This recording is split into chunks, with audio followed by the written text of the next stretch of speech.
Buenas tardes amigos, colegas y estudiantes. Bueno, hoy traigo un diagnóstico que decidí subirlo porque fue una experiencia bien interesante y es en un vehículo, una pickup, una Toyota Hilux, año 2015, cilindrada 3.0 con inyección diésel Common Rail, que venía con check engine encendido. Entonces el cliente me comenta y me dice que está limitada en velocidad y que le haga un escáner. Entonces, finalmente accedo a esto y cuando hago las primeras pruebas me doy cuenta que, claro, efectivamente tenía dos códigos registrados, el P1271, P1272, y cuando voy en quinta velocidad, a los 120 kilómetros por hora, deja de acelerar. Está limitada solamente a 120 kilómetros por hora. Esa era la condición que se estaba dando en ese momento cuando recibí el vehículo. Entonces, bueno, comencé a hacerle preguntas al cliente y el cliente me comenta que le habían hecho un ajuste de motor hace unas semanas atrás y que después del ajuste ya había empezado con este problema. El ajuste no estaba mal hecho, el ajuste claramente había quedado bien realizado, no era un problema de ajuste de motor. Pero estaba este problema persistente que le incomodaba al cliente y entonces él me dice que en todo este proceso él lo que hizo fue comprar inyectores nuevos y comprar el módulo de los inyectores, el módulo de inyección, comprarlo nuevo también. Bueno, esto ya lo había hecho el cliente antes de que viniera a mí.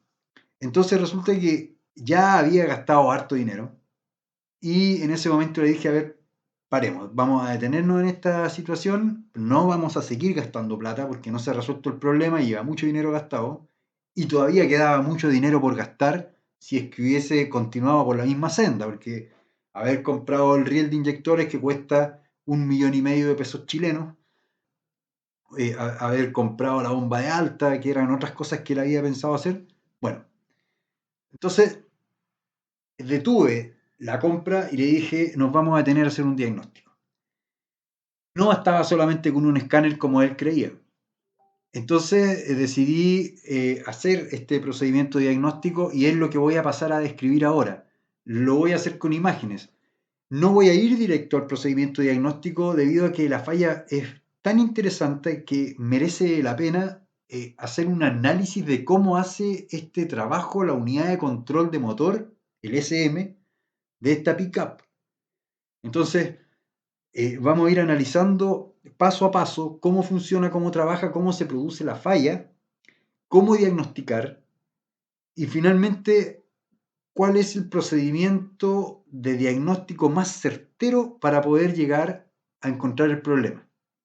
Porque si hay algo que aprendí en este procedimiento es que muchas veces los procedimientos de taller indicados por los fabricantes en sus manuales de servicio, en algunas oportunidades te dejan con gusto a poco, como que algo falta en el diagnóstico. Y aún así no permiten descartar con un 100% de certezas algún componente o responsabilizar con un 100% de certezas a un componente. Entonces esto se traduce en que finalmente el cliente empieza a gastar mucho dinero y cuando el mecánico, el técnico, el especialista hace gastar mucho dinero al cliente, para el cliente el mecánico está haciendo un mal trabajo. Y entonces nosotros tenemos que resguardarnos en ese sentido, los técnicos, y entregar diagnósticos certeros. Así es que, bueno, antes de continuar, la solicitud, la invitación de siempre a que se suscriban al canal, que le den like al video, que se queden hasta el final, que lo vean y que activen la campanita de las notificaciones para que les sigan llegando nuestros videos. Hemos estado un poco perdidos últimamente por temas de trabajo, pero este diagnóstico lo hemos querido compartir con ustedes. Está muy interesante, así que vamos, adelante. Lo primero que vamos a hacer es hacer una breve descripción, primero, de qué se trata cuando hablamos de sistemas de inyección Common Rail, porque las personas que vienen a ver los videos en este canal no siempre son especialistas del área automotriz, sino que también pueden ser estudiantes o también incluso pueden ser usuarios, que ante ciertas dudas que se les genera por algún diagnóstico o en busca de una segunda opinión, de pronto quieren ver de qué se trata. Bueno, en síntesis podemos decir que un sistema de inyección como Enrail es un sistema de inyección directa, diésel, que utiliza combustible a alta presión. El objetivo de trabajar de esta manera con presiones tan elevadas, que son del orden de aproximadamente los 5.000 kilopascal, es mejorar el consumo de combustible, es decir, reducir el consumo de combustible, por lo tanto hacer más eficiente el motor. Bueno, este sistema es bien interesante porque, en palabras simples, no vamos a entrar en detalles muy técnicos, solamente como introducción, proporciona una potencia robusta al motor, al mismo tiempo que reduce vibraciones y también reduce el sonido, el ruido que hace el motor. Por lo tanto, hace una conducción más confortable y obviamente, al haber menos vibraciones también, no le hace tanto daño a los elementos móviles mecánicos del motor de combustión interna. Bueno, estos sistemas lo que hacen, en esencia, es almacenar combustible en un riel común, que es un tubo, y este riel obviamente es presurizado, porque la presión no se puede escapar para ninguna parte. Y obviamente es alimentado con combustible por una bomba de alta presión que está suministrando permanentemente un caudal de combustible mientras el motor está funcionando, para que la presión en ese riel, en ese tubo de combustible desde donde salen todas las cañerías para todos los inyectores, esté permanentemente con una presión estable de combustible. Entonces, independientemente de la velocidad, independientemente de la carga del motor, la presión de combustible va a ser la misma. Por lo tanto, nunca va a faltar presión de combustible a ninguno de los inyectores del motor. Ahora, ¿cómo funciona? ¿Cómo hace este trabajo? Es bien interesante. La unidad de control de motor, conocida como SM, en el caso de Toyota lo hace a través de una EDU, que es un módulo de inyección, proporciona o entrega, suministra una corriente eléctrica a cada uno de sus inyectores según el orden de encendido.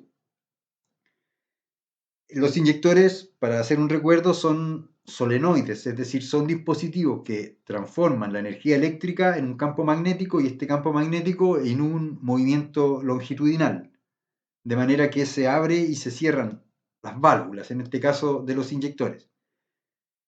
Y obviamente esto lo hace de manera sincronizada, de acuerdo al orden de encendido, que en este motor es 1.342, es un motor de 4 cilindros, 3.0, recordemos, y considerando siempre el volumen de inyección de combustible que se está inyectando, que se pretende meter en el cilindro. Entonces la unidad de control de motor debe monitorear permanentemente la presión de combustible dentro del riel. Y para eso utiliza un dispositivo que se llama sensor de presión de combustible o sensor de presión del riel, o RPS por sus siglas del inglés Rail Pressure Sensor. Bueno, entonces la unidad de control de motor hace que la bomba de alta presión suministre la cantidad de combustible necesaria, estamos hablando de caudales, para que el sistema genere y tenga siempre una presión de combustible constante, que es una presión de combustible, la podemos llamar presión de combustible objetivo, que la encontramos nosotros en los mismos datos en vivo del escáner, podemos realizar un monitoreo de cuáles son las presiones. Además, este sistema utiliza una válvula solenoide que se encuentra en un extremo del riel. Esta válvula lo que hace es descargar combustible cuando la presión excede ciertos límites, ciertos niveles, y en condiciones que están previamente programadas en la unidad de control de motor. Por lo tanto, es el SM quien decide cuándo liberar presión o cuándo no liberar presión. Entonces, estos sistemas de inyección Common Rail, en este caso de Toyota, la unidad de control de motor controla la presión de combustible, como bien decíamos recién, dentro del riel, abriendo y cerrando esta válvula de descarga cuando ocurre una, por ejemplo, desaceleración repentina, que era una de las pruebas que se hicieron en terreno cuando salía a probar el vehículo, pero en el caso de una desaceleración repentina, la presión interna del combustible va a ser por un instante más alta de lo normal. ¿Y eso por qué ocurre? Porque tenemos una bomba de alta presión que está girando a altas revoluciones, por lo tanto entregando una gran cantidad de caudal de combustible al riel, pero resulta que nosotros al desacelerar, lo que ocurre es que la unidad de control de motor acorta el ancho de pulso de los inyectores, por lo tanto los inyectores están liberando menos caudal de combustible, entonces hay más presión dentro del sistema, porque cada vez que un inyector se abre, disminuye la presión de combustible, pero en este caso, como se está reduciendo el ancho de pulso y las revoluciones vienen demasiado altas, aumenta la presión. Entonces, esta presión interna en el riel de combustible debe ser reducida y lo hace la unidad de control de motor a través de esta válvula de descarga para principalmente reducir el ruido y reducir las vibraciones, como habíamos dicho en un comienzo. Por lo tanto, la unidad de control de motor va a abrir esta válvula por un instante en el momento de la desaceleración para descargar el exceso de presión dentro del riel, de manera que la presión se mantenga, como decíamos recién, estable. Además, la válvula de descarga de presión se abre también cuando se apaga el interruptor de encendido, es decir, cuando vamos a detener el motor. Y esto lo hace para permitir una descarga más rápida de la presión interna del riel común. ¿Para qué? Esto es con el objetivo de que el motor se detenga con mayor suavidad. En el gráfico podemos visualizar las dos presiones de combustible, las dos condiciones. Es decir, sin válvula de descarga, y veremos cómo la presión desciende, pero de manera más lenta en el tiempo. Y con válvula de descarga se produce un descenso más rápido de la presión de combustible. Bien, el asunto es que estos dos códigos de avería, el P1271 y el P1272, están relacionados precisamente con la válvula de descarga. Entonces lo que está ocurriendo es que la presión de combustible se está comportando de una manera inexacta o incorrecta y el computador, gracias al monitoreo que hace el sensor de presión del riel, está determinando que la válvula de descarga no está realizando su trabajo, pero solamente toma como base para la unidad de control de motor, encender el check engine y almacenar código de avería, los datos que está capturando, que está comparando el microprocesador de la unidad de control de motor. Para él hacerse un escenario general y decir, la unidad de control de motor, tenemos un problema con la válvula de descarga. Entonces, aloja en la memoria RAM los códigos P1271 y P1272. Y para esto se utilizan los datos en vivo relacionados con la presión de combustible real, con la presión real de combustible, con la presión de combustible objetivo y también la activación o la condición de activación o desactivación de la válvula de descarga. Bueno, eso es lo que sugiere el fabricante. Entonces, nosotros hemos realizado ese procedimiento y hemos visto cómo cuando detenemos el motor, la presión no desciende rápidamente como debiera descender. Recordemos el gráfico que mostraba recién. Y el descenso de la presión es muy prolongado en el tiempo, es lento. Entonces, eso ya nos estaba indicando que había un problema. Ahora, no es tan fácil como llegar y decir que hay que cambiar la válvula. ¿Por qué? Porque resulta que el sistema funciona, como decíamos en un comienzo, de la siguiente manera, y vamos a repasar el orden. La unidad de control de motor excita los transistores que se encuentran en la EDU o en la unidad de inyección, el módulo de inyección. El módulo de inyección activa la válvula, pero también el módulo de inyección tiene que confirmarle a la unidad de control de motor si se abrió o no se abrió la válvula. Por lo tanto, hay muchos factores que considerar en esto. Unidad de control de motor, módulo de inyección, válvula de descarga, sensor de presión del riel, cableado, conectores, etc. Entonces, el procedimiento, como ustedes se pueden dar cuenta, para poder hacer un diagnóstico correcto, no era tan simple. Y fue así como entonces nos decidimos, en base al estudio que habíamos hecho de cómo realizar el procedimiento, lo hicimos basado en la información técnica que nos entrega Toyota, decidimos hacer algunas capturas. Y bueno, efectivamente, cuando fuimos a hacer las capturas, por ejemplo, con el osciloscopio, cuando fuimos a verificar si a través del terminal PRD que llega al módulo de inyección, que es el cable, es el terminal a través del cual el SM le da la instrucción de abrir la válvula, cuando fuimos a obtener oscilogramas, obtuvimos oscilogramas.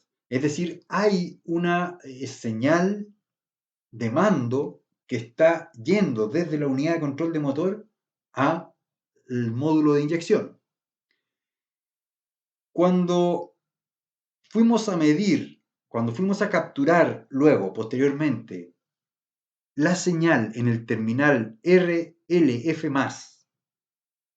que es el terminal a través del cual el módulo de inyección excita, digamos, a la válvula de descarga, a la bobina de la válvula de descarga para que ésta se abra, también obtuvimos una señal de voltaje. También podíamos ver el pulso, un pulso muy parecido al que entregan los inyectores.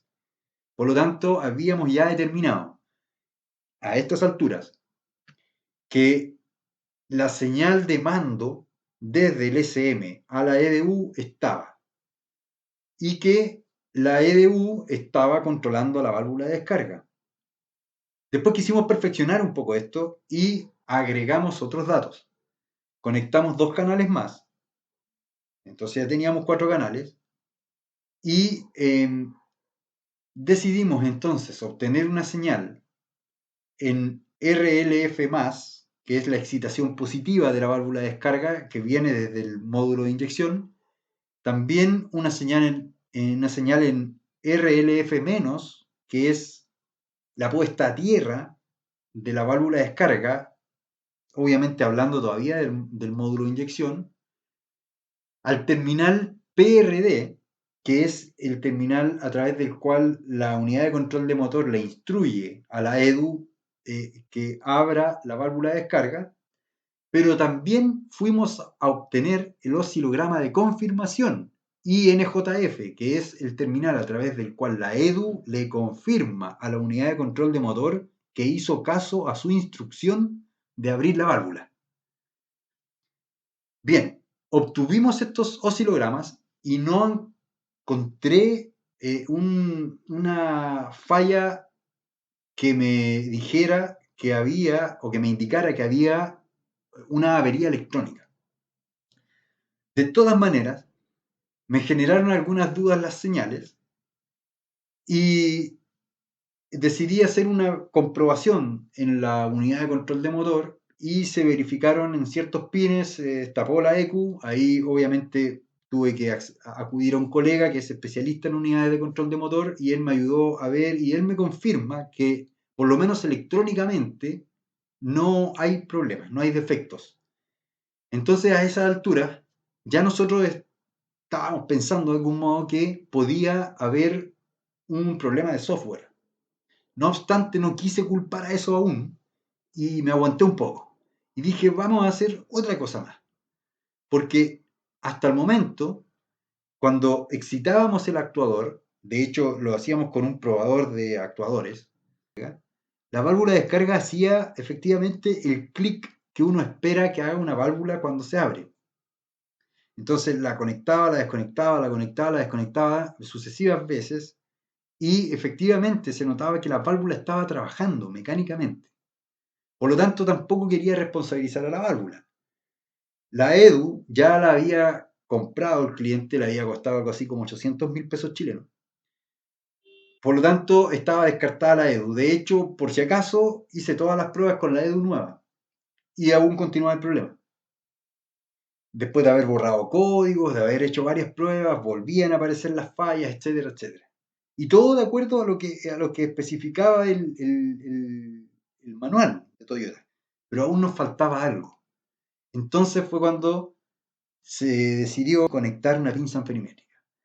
Justamente en el terminal, en el cable RLF+, para ver cómo se estaba comportando la válvula de descarga, pese a que la válvula de descarga estaba demostrando que estaba trabajando. Bueno, el asunto es que al realizar esta comprobación, al obtener el oscilograma ahora agregando la pinza amperimétrica para ver el comportamiento del consumo de corriente de la válvula de descarga, fue ahí donde encontramos el problema. Y aquí se puede ver claramente cómo cuando la válvula es activada coincidiendo con la instrucción que da el SM a través del terminal PRD con los voltajes en RLF+, las caídas de tensión en RLF- y la señal de confirmación en INJF, podemos ver que como está todo normal, debiera activarse la válvula y el tiempo que dura el pulso, el mismo tiempo que dura la confirmación en el terminal INJF, debiera estar abierta la válvula. Pero podemos ver que hay un pic de corriente que luego cae, se sostiene abajo durante el tiempo de apertura de la válvula. Entonces eso significa que hay una falla eléctrica en el consumidor. Yo este video principalmente lo hice para explicar lo importante que es comprobar corrientes. Siempre es importante comprobar corrientes. En los actuadores, la verificación de corrientes con pinza amperimétrica es fundamental, porque es la única manera en la que nosotros podemos, sin desarmar, sin ver adentro del dispositivo, cuál es el funcionamiento o cómo está trabajando, aún en condiciones tan engañosas como la que podíamos ver, porque decíamos que cuando le poníamos positivo en un terminal y negativo en el otro, sonaba el clic de la válvula. Entonces cualquiera podría haber dicho, no, el actuador está bueno, pero aún así, llegando al final, antes de culpar al software de la ECU, encontramos este problema con la válvula de descarga. Bueno, resulta que se le informa al cliente, se le entrega el diagnóstico que él nos había solicitado. Obviamente no fue barato, pero ahorró mucho más dinero que si hubiera seguido comprando piezas, por lo tanto se fue muy contento el cliente. Y entonces con un 99% de certeza nosotros ya teníamos claridad de cuál era el problema, válvula de descarga. Pero resulta que la válvula de descarga no la venden suelta, Toyota no la vende suelta por catálogo, vende el riel completo y el riel cuesta 1,5 millones de pesos. Eso es muchísimo dinero. Entonces, o sea, algo así como en dólares, como $1,500, quizás un poco más ahora. Entonces, ahí fue cuando, bueno, el cliente decidió hacer caso al diagnóstico que habíamos hecho y fue y compró el riel de inyectores.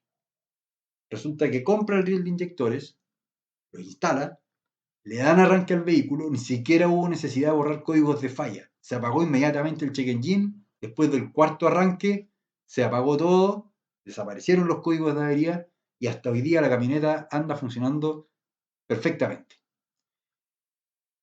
Eso demuestra que un buen diagnóstico es fundamental para que el cliente se vaya satisfecho con el trabajo que nosotros hemos realizado. Y eso es muy importante porque eso fideliza al cliente.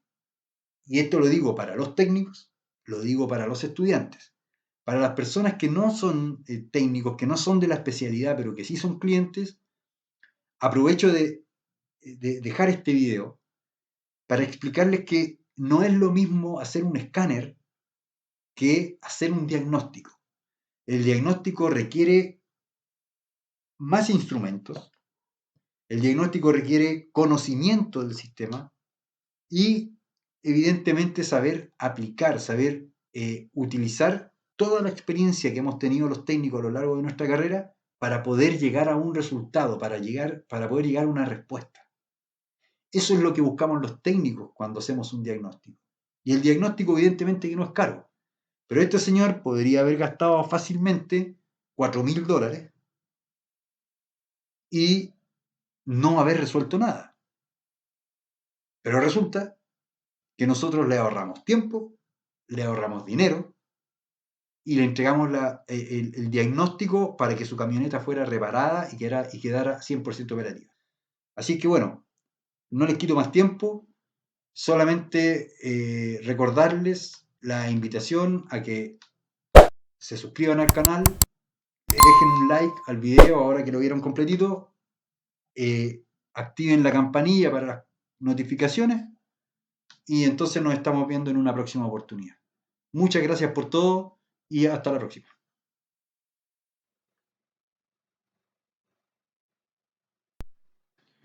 Bueno, después de unos días, aquí tenemos entonces 3 capturas de señal. Una es en PRD, que es el canal 1, ¿no es cierto?, donde se encuentra la señal de mando, de activación de la EDU por parte de la unidad de control de motor. En el canal 2, ¿no es cierto?, tenemos la activación directa desde la EDU hasta la válvula de descarga, y en el canal 3 podemos ver ahora un comportamiento adecuado, correcto de la corriente. Esto una vez que ya se han cambiado los componentes que estaban dañados, así es que el resultado ha sido óptimo y bueno, lo dejo aquí para que ustedes comparen. En algún momento a más de alguno le puede tocar el código P1271, P1272 para que tengan esta información por ahí, les podría servir.